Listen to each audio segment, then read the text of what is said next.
Chaque nuit, des milliers de personnes se lèvent pour uriner et tombent. Ce n'est ni la vessie, ni la vieillesse. C'est quelque chose de bien plus caché et plus dangereux. Si vous l'ignorez, cela pourrait aussi vous arriver cette nuit. Je suis médecin, ou plus exactement, je l'ai été pendant plus de 40 ans. J'ai ausculté des cœurs fatigués, des ventres noués, des corps qui criaient sans qu'on sache toujours ce qu'ils disaient. J'ai vu passer des centaines de patients entre mes mains, dans des cabinets, des services de gériatrie, des urgences rurales, et même parfois chez eux, quand le téléphone sonnait à minuit. Et puis un jour, j'ai rangé mon stéthoscope. J'ai pris ma retraite. Mais il y a une chose que je n'ai jamais pu poser, une chose que je n'arrive toujours pas à oublier: les réveils nocturnes qui détruisent lentement la vie des gens, sans que personne ne comprenne pourquoi. Vous pensez peut-être que j'exagère, qu'un petit pipi au milieu de la nuit, ce n'est pas bien grave, que c'est l'âge, que c'est la vessie, que c'est comme ça. Mais laissez-moi vous raconter une scène, vécue 1000 fois dans 1000 maisons différentes. Une femme d'un certain âge, que j'appellerai Colette, se lève pour la 3e fois de la nuit. Il est 3h47. Elle tâtonne dans l'obscurité. Ses jambes sont lourdes, sa tête un peu vide. Elle trébuche sur le tapis du couloir. Elle tombe, fracture du col du fémur. 3 mois de rééducation, une autonomie jamais totalement retrouvée. Tout ça à cause d'une envie d'uriner. Et encore, c'est un cas léger. D'autres perdent l'appétit, sombrent dans la dépression, ne sortent plus de chez eux. Car se réveiller toutes les nuits, 2, 3, 4 fois, mine le corps, le mental, le cœur. Ce phénomène a un nom, la nicturie. Et si vous avez plus de 60 ans, ou si vos parents sont dans cette tranche d'âge, il est presque certain que vous en avez entendu parler, ou plutôt que vous l'avez subi. Pendant des années, j'ai essayé de traiter ce symptôme comme on me l'avait appris, en prescrivant des alpha-bloquants pour les prostates, des anticholinergiques pour les vessies trop actives, en conseillant de boire moins d'eau avant de dormir. Et parfois, ça marchait pendant une semaine. Puis les plaintes revenaient. Toujours. Les nuits entrecoupées. L'impression de ne jamais vraiment dormir. La fatigue constante. Et c'est là que quelque chose a commencé à me déranger. Quelque chose ne collait pas. Pourquoi certaines personnes continuaient-elles à souffrir malgré tous les traitements classiques? Pourquoi des femmes, sans prostate évidemment, souffraient-elles autant que les hommes? Pourquoi des patients avec une parfaite échographie urinaire se levaient quand même 4 fois par nuit? Alors, j'ai cessé d'observer uniquement la vessie. J'ai élargi mon regard, j'ai écouté, j'ai étudié, j'ai repris les bases. Et ce que j'ai découvert m'a littéralement renversé. La nicturie n'est pas une question de vessie. Elle n'a souvent rien à voir avec un organe malade. C'est un signal, un cri que lance le corps, parce que quelque chose ne va pas ailleurs. Et ce ailleurs, c'est ce que je vais vous dévoiler dans cette vidéo. Je vais vous montrer pourquoi ce symptôme est bien plus courant, bien plus sournois et bien plus dangereux qu'on ne le croit.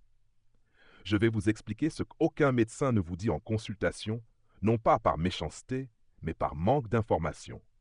Et surtout, je vais vous donner une solution, une vraie, sans médicaments. Une méthode simple, naturelle, efficace, mais que personne n'ose vous proposer, car elle demande du courage, de la discipline et un changement de regard radical sur notre mode de vie. Mais avant d'entrer dans le vif du sujet, je vous pose une question. Et si vos réveils nocturnes n'étaient pas une fatalité? Et s'ils étaient le résultat d'un choix alimentaire fait chaque soir sans le savoir?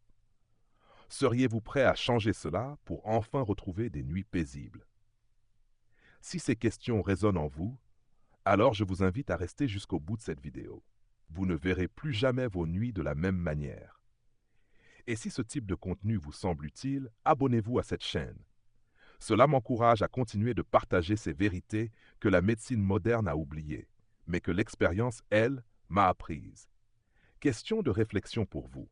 Quand vous vous réveillez la nuit pour uriner, vous pensez que c'est A, un problème de vessie ou de prostate, B, un dérèglement de votre alimentation ou de vos hormones? Dites-moi dans les commentaires, A ou B. J'ai hâte de lire vos réponses et de vous montrer ce que révèle vraiment votre choix. Pendant de nombreuses années, je me suis moi aussi trompé. Comme tant de mes confrères, je me suis laissé guider par ce que j'avais appris à l'université, par les manuels, par les protocoles médicaux. On m'avait enseigné que lorsqu'un patient se lève plusieurs fois par nuit pour uriner, il faut d'abord penser à la vessie, puis à la prostate, à une éventuelle infection, voire à une insuffisance cardiaque légère. Et je dois l'admettre, j'ai longtemps pensé que la nicturie était un mal bénin, une conséquence inévitable du vieillissement. Mais au fil des années, quelque chose a commencé à me déranger profondément. De plus en plus de patients, hommes comme femmes, revenaient me voir avec le même problème. Des nuits hachées, des réveils fréquents, une fatigue croissante, et aucun traitement ne semblait vraiment fonctionner. Ce n'était pas que les médicaments étaient inefficaces, c'est que nous nous trompions de cible, nous regardions la mauvaise direction. C'est à ce moment-là que j'ai commencé à observer autrement, à écouter davantage, à prendre du recul. Et ce que j'ai découvert m'a bouleversé. Car voyez-vous, la nicturie n'est pas une maladie. C'est un symptôme, une conséquence. Elle est la partie émergée d'un iceberg bien plus vaste, plus sournois, plus silencieux.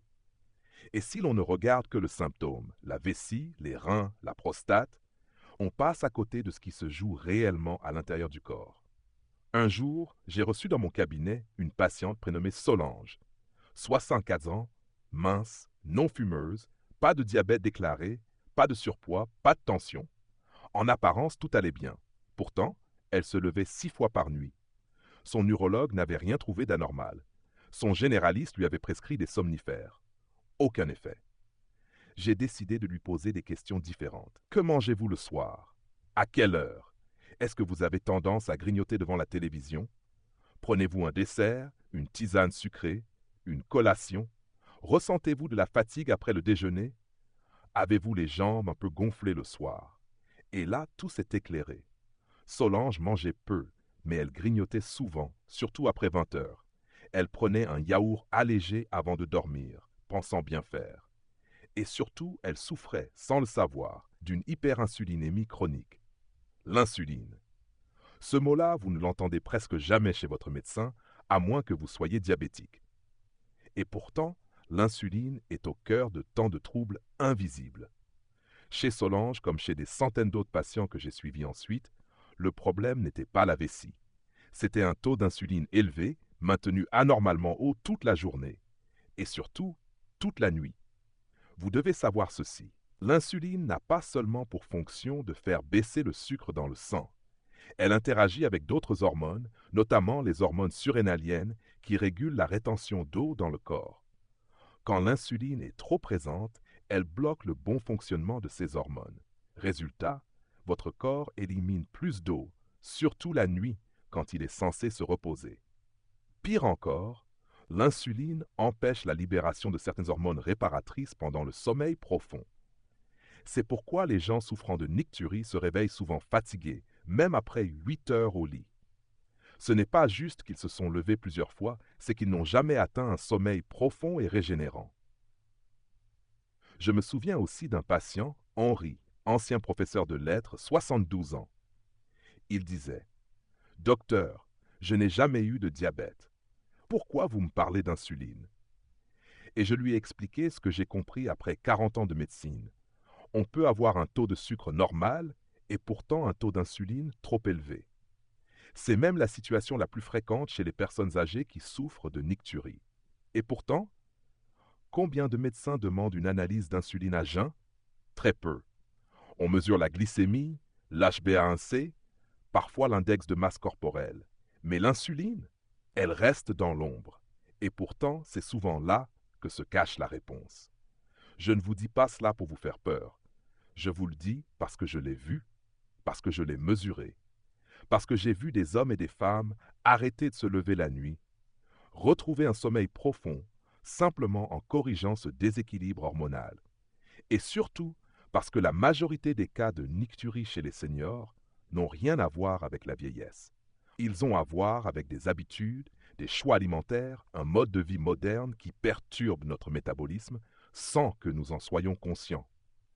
Alors, la prochaine fois que vous, ou quelqu'un que vous aimez, vous levez encore à 2 heures, puis à 3h30, puis à 5 heures pour uriner, ne regardez pas seulement le verre d'eau ou la prostate. Posez-vous cette question. Et si le problème venait de votre taux d'insuline?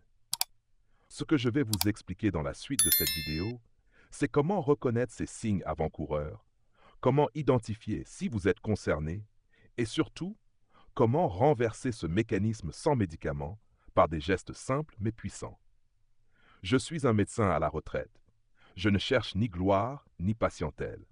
Ce que je veux, c'est vous transmettre ce que j'aurais aimé qu'on me dise plus tôt, pour que vous puissiez reprendre le contrôle de vos nuits et de votre vie. J'ai longtemps cru que soigner, c'était prescrire.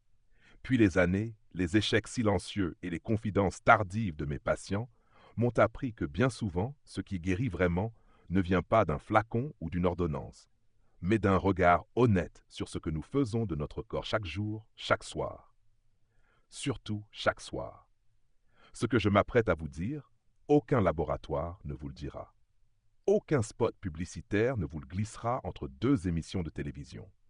Et pourtant, cette vérité-là est responsable de tant de nuits brisées, de tant de réveils nocturnes, de tant de douleurs silencieuses.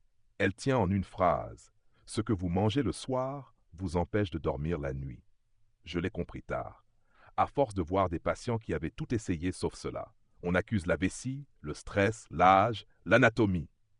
Mais on oublie de regarder ce que la personne a mis dans son assiette 2 heures avant d'aller dormir. Je me souviens d'un homme que j'avais suivi pendant plus de 10 ans. Michel, 67 ans, ancien menuisier, à l'allure encore solide malgré son arthrose. Il se plaignait de se lever 4 fois par nuit. Il avait fait tous les examens. Tout était normal. Jusqu'au jour où, un peu exaspéré, je lui ai demandé « Michel, qu'est-ce que vous prenez le soir après le dîner ?» Il m'a répondu en riant « Oh, pas grand-chose, juste un bol de soupe, un morceau de pain et un petit bout de fromage. Ah, et puis une compote ou une clémentine. » Voilà, tout était là. Ce petit encas du soir, perçu comme léger, normal, presque sain, suffisait à faire grimper son insuline à un niveau tel que son corps passait la nuit à éliminer, à dérégler, à le réveiller. Car voici ce que l'on ignore trop souvent. Chaque bouchée que vous prenez, même petite, même sans sucre ajouté, stimule votre insuline. Et l'insuline n'est pas une horloge capricieuse. Une fois élevée, elle met des heures à redescendre. Ainsi, un grignotage à 21 heures peut maintenir un taux d'insuline haut jusqu'à 2 heures ou 3 heures du matin. Et tant que l'insuline est élevée, le corps est en mode actif, pas en mode repos. Il travaille, il filtre, il élimine. Vous essayez de dormir. Mais votre métabolisme, lui, est en éveil. Le pire, c'est que même des aliments apparemment inoffensifs, une poignée d'amandes, un yaourt, une tisane sucrée au miel, peuvent déclencher cette réponse hormonale. Non pas à cause de leur quantité, mais à cause de leur moment. Le soir, le corps humain entre dans un autre rythme, un rythme de récupération, de réparation. Le foie ralentit, les reins filtrent différemment, le système hormonal change de registre. Et dans ce contexte, toute ingestion de nourriture, même minime, agit comme une intrusion. Avec les années, ce phénomène s'amplifie. Le métabolisme ralentit, la sensibilité à l'insuline diminue, la capacité à gérer les glucides devient plus fragile. Et ce qui passait inaperçu à 30 ans devient un trouble à 60. Je repense aussi à une patiente, Claire, enseignante à la retraite, pleine de vie, mais épuisée par ses nuits hachées. Elle buvait une infusion spéciale sommeil tous les soirs à 22 heures. Ce petit rituel, en apparence anodin, la faisait uriner 3 fois par nuit, car cette infusion, bien que naturelle, contenait des plantes légèrement diurétiques, et elle la prenait dans une grande tasse de 300 millilitres juste avant d'aller se coucher. Vous voyez, ce ne sont pas de grosses erreurs. Ce sont de petites habitudes quotidiennes, enracinées dans des croyances qui sapent notre santé sans qu'on s'en aperçoive. La nicturie, dans la majorité des cas que j'ai suivis, n'était pas un problème médical, mais un problème de mode de vie, un problème alimentaire. Et la clé, je l'ai trouvée en changeant un détail, le moment où l'on mange. Quand j'ai demandé à mes patients d'arrêter de manger après 18h30, même s'ils trouvaient cela contraignant au début, les résultats sont apparus en quelques jours. Certains ont retrouvé un sommeil ininterrompu pour la première fois depuis des années. Pas grâce à une pilule, mais grâce à une modification aussi simple que profonde. Respecter le rythme naturel du corps. Cela demande de renoncer à certaines habitudes sociales. Les dîners tardifs, le petit dessert du soir, la collation télé. Mais croyez-moi, ce que vous gagnez en retour vaut toutes les privations. Car le vrai luxe, ce n'est pas de manger ce qu'on veut à n'importe quelle heure. Le vrai luxe, c'est de dormir profondément, sans douleur, sans réveil, sans fatigue au matin. En tant que médecin, je peux vous dire une chose. Aucun médicament ne remplacera jamais la sagesse du corps écouté. Et cette sagesse commence dans l'assiette, ou plutôt, dans le moment où on cesse de remplir l'assiette. Changer une habitude, ce n'est pas facile. Mais quand cette habitude vous rend malade, vous prive de votre sommeil, vous épuise à petit feu, alors c'est peut-être le moment de choisir autrement. Je suis un vieux médecin. Je n'ai rien à vendre. Ce que je vous transmets, ce sont des années d'écoute, d'échecs, de réussites discrètes. Si vous vous levez chaque nuit, ne cherchez plus l'ennemi dans votre vessie. Cherchez-le dans votre cuisine. Il vous attend entre le tiroir à biscuits et le yaourt du soir. Lorsque j'ai pris ma retraite, après plus de 40 années passées à soigner, à écouter, à chercher ce que les bilans ne montraient pas toujours, je pensais que j'allais tourner une page paisible. Mais en vérité, ce sont les témoignages reçus après ma carrière qui m'ont poussé à continuer, autrement. Pas derrière un bureau, mais avec une plume, une caméra, une parole plus libre. Parce qu'avec l'âge, on ne cherche plus à plaire, mais à dire ce qui est vrai, surtout si cela peut éviter des souffrances inutiles. Et cette vérité, la voici. Les réveils nocturnes, cette fameuse nicturie, peuvent être évités dans la majorité des cas, sans médicaments, sans chirurgie, par la seule force de l'alimentation consciente et de l'hygiène de vie. Mais pour cela, il faut être prêt à entendre ce que la société moderne refuse trop souvent d'admettre. Nos habitudes nous détruisent plus sûrement que nos maladies. Ce que je vais vous livrer ici, ce sont 4 fondations, 4 piliers de guérison que j'ai vu fonctionner encore et encore chez mes patients les plus résilients.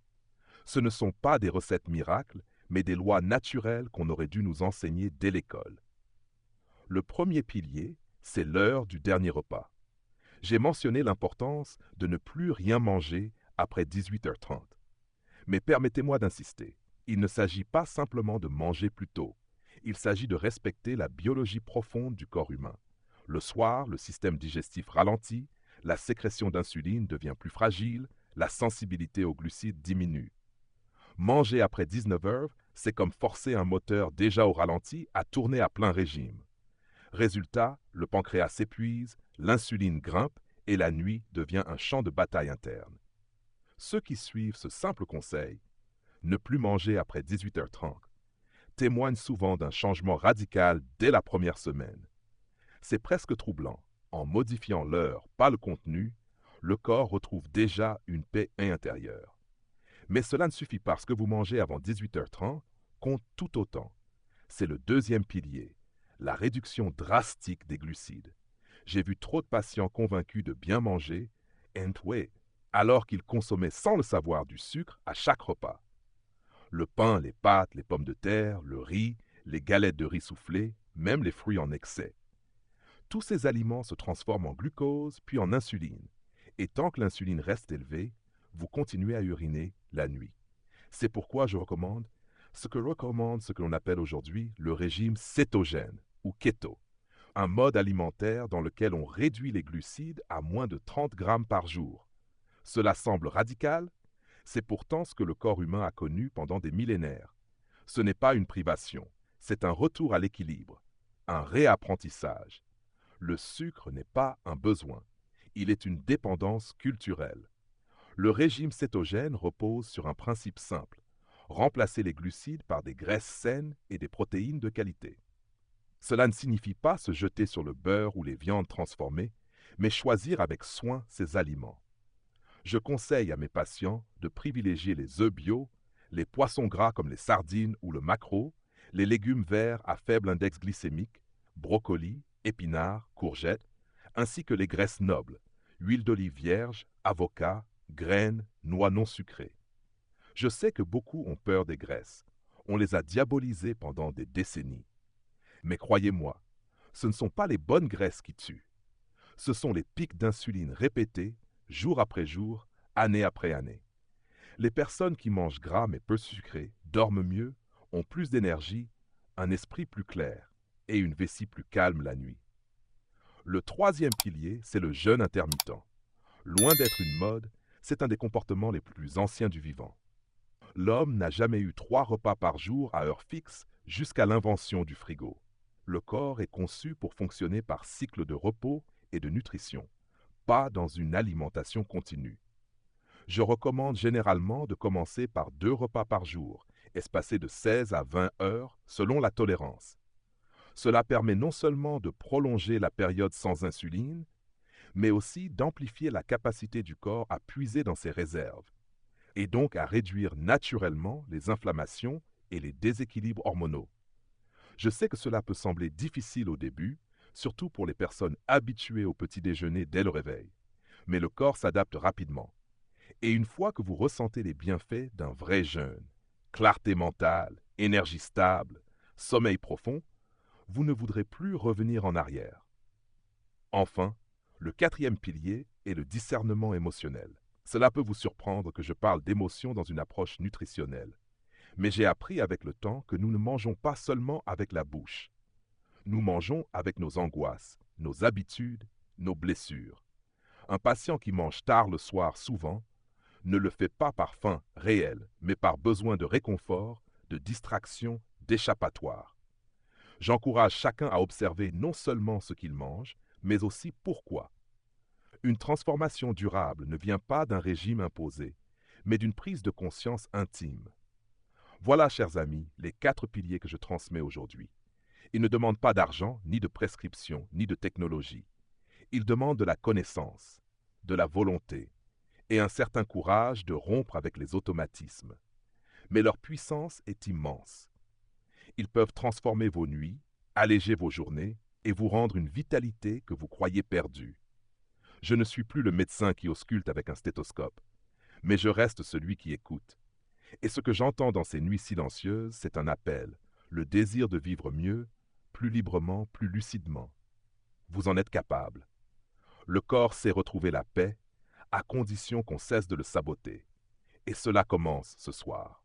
Je suis un médecin à la retraite.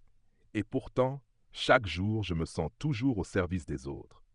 Non plus avec une blouse blanche, mais avec mes mots, mon vécu, mes constats accumulés au fil de 40 années passées à écouter des corps fatigués et des âmes usées. Aujourd'hui, je n'ai plus d'horaire, plus de consultations.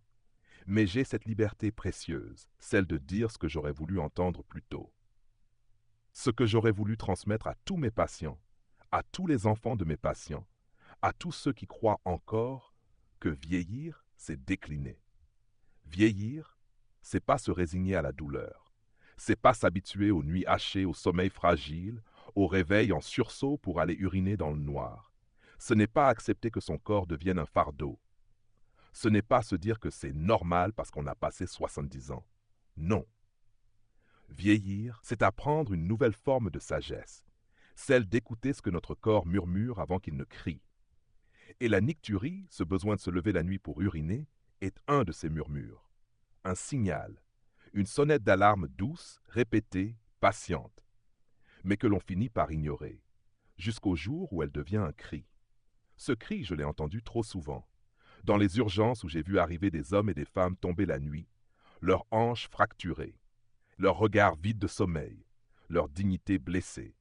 Personne ne devrait finir ainsi, seul sur le sol froid d'un couloir, parce qu'on n'a pas su poser la bonne question à temps, parce qu'on a traité la vessie sans interroger l'assiette, parce qu'on a soigné le symptôme sans écouter la cause. Je me souviens de Marcel, 84 ans, veuve, discrète, élégante malgré l'âge. Elle vivait seule dans une petite maison en Bourgogne. Chaque nuit, elle se levait 4 ou 5 fois. Elle n'en parlait à personne. Elle s'était habituée, disait-elle. Et puis un jour, elle est tombée. Fracture du col du fémur, immobilisation, puis la perte d'autonomie. Elle n'est jamais revenue chez elle. Un simple changement d'habitude aurait pu tout éviter. Je ne raconte pas cela pour vous effrayer, mais parce qu'il faut comprendre ce qui est en jeu.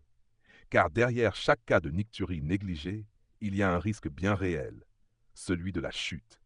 Et la chute, chez une personne âgée, n'est jamais anodine.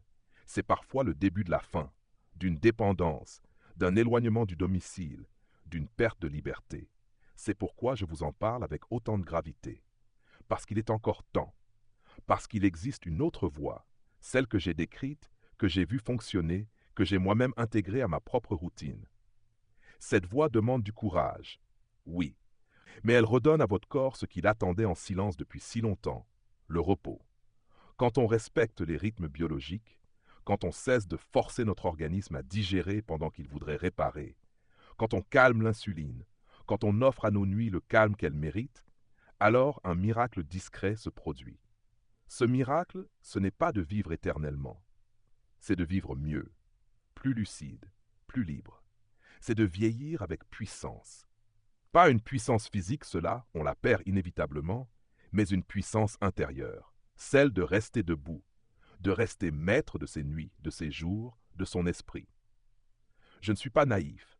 Je sais que les habitudes ont la peau dure, que le changement fait peur, qu'on préférera toujours une pilule à un effort.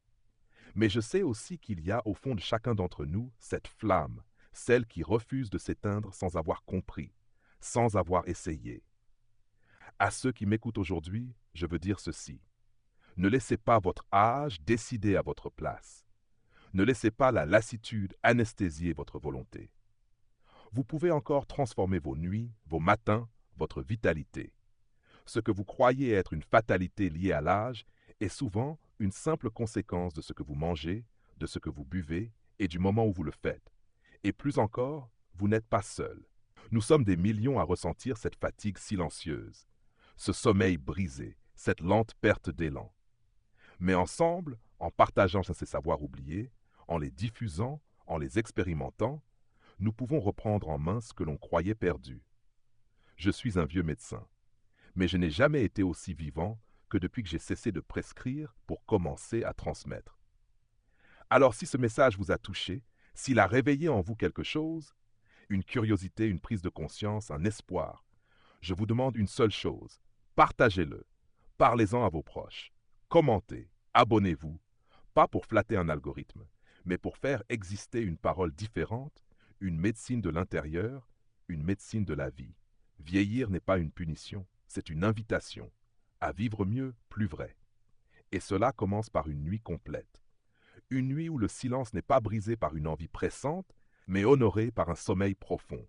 Je vous le dis avec tout mon cœur de médecin et tout mon respect d'homme, vous méritez de bien dormir. Vous le méritez, quel que soit votre âge. Et votre corps sait comment y arriver. Il suffit de l'écouter. Après tout ce que nous avons exploré ensemble, il est temps de prendre un moment de recul, de relier les points, de comprendre que derrière ce symptôme si banal en apparence, se lever la nuit pour uriner, se cache un déséquilibre plus profond, plus subtil, mais aussi parfaitement réversible. La nicturie n'est pas une fatalité. Ce n'est pas une punition de l'âge. C'est un langage, un message du corps. Et comme tout message, il peut être entendu ou ignoré. Tout au long de ma carrière de médecin, j'ai vu des traitements, des protocoles, des modes passer et s'effacer. Mais ce que je n'ai jamais vu disparaître, c'est le pouvoir de transformation que possède un patient informé, engagé, prêt à changer. Vous l'avez peut-être compris maintenant. Le véritable médicament, c'est vous. C'est votre façon de manger, de boire, de vous reposer, de prendre soin de vous avec lucidité. Ce sont ces choix simples, répétés jour après jour, qui font toute la différence entre un sommeil haché et un sommeil profond, entre un corps fatigué et un corps apaisé. En réapprenant à respecter les rythmes naturels, ne plus manger après 18h30, réduire les glucides, pratiquer le jeûne intermittent, privilégier les bonnes graisses, bouger son corps sans l'épuiser, on retrouve peu à peu ce que beaucoup croyaient perdu, la paix intérieure du sommeil retrouvé. Et cette paix-là n'a pas de prix. Mais il faut du courage. Il faut parfois aller à contre-courant, refuser l'évidence facile des solutions toutes faites. Il faut aussi être bienveillant envers soi-même, accepter les débuts imparfaits, les écarts et recommencer. Rien de cela n'est magique, mais tout cela est profondément humain. Ce que j'aimerais que vous reteniez de tout ce que je vous ai partagé aujourd'hui, c'est ceci. Votre santé ne dépend pas uniquement de votre médecin, elle dépend de vous. Et c'est une bonne nouvelle, car cela signifie que vous avez un pouvoir immense sur votre avenir, sur vos nuits, sur votre vieillesse. Si vous êtes jeune, commencez dès maintenant. Prévenez plutôt que guérir. Si vous êtes plus âgé, sachez qu'il n'est jamais trop tard. J'ai vu des hommes de 80 ans changer de mode de vie et retrouver une vitalité qu'ils croyaient disparue. Si vous accompagnez un proche, un parent âgé, parlez-lui. Aidez-le à modifier ses habitudes avec douceur, mais avec constance. Le corps parle, et plus nous vieillissons, plus il parle doucement. Il ne crie pas tout de suite, il chuchote d'abord, par la fatigue, par l'insomnie, par une envie d'uriner la nuit. Écoutons ces chuchotements avant qu'ils ne deviennent des cris. Car celui qui écoute son corps à temps s'épargne bien des douleurs, bien des traitements, bien des regrets. Et maintenant, je vous pose une petite question. Selon vous, quel est le plus difficile quand on veut changer ses habitudes pour améliorer son sommeil? A. Se motiver à commencer. B. Être constant dans la durée. Écrivez simplement A ou B dans les commentaires ci-dessous pour que tout le monde puisse partager son expérience et s'encourager mutuellement. Vos réponses aideront d'autres personnes à se sentir moins seules et à franchir le pas. Et si ce contenu vous a été utile, je vous invite à vous abonner à cette chaîne pour ne rien manquer des prochaines vidéos sur la santé, le sommeil, la longévité et la vraie médecine du quotidien. Si vous le pouvez et si vous en avez le cœur, vous pouvez aussi soutenir cette chaîne par un don, même modeste. Cela nous permet à mon âge de continuer à partager ces savoirs gratuitement, sans publicité, sans compromis. Merci de m'avoir écouté, merci de prendre soin de vous et surtout, merci de croire qu'il n'est jamais trop tard pour changer.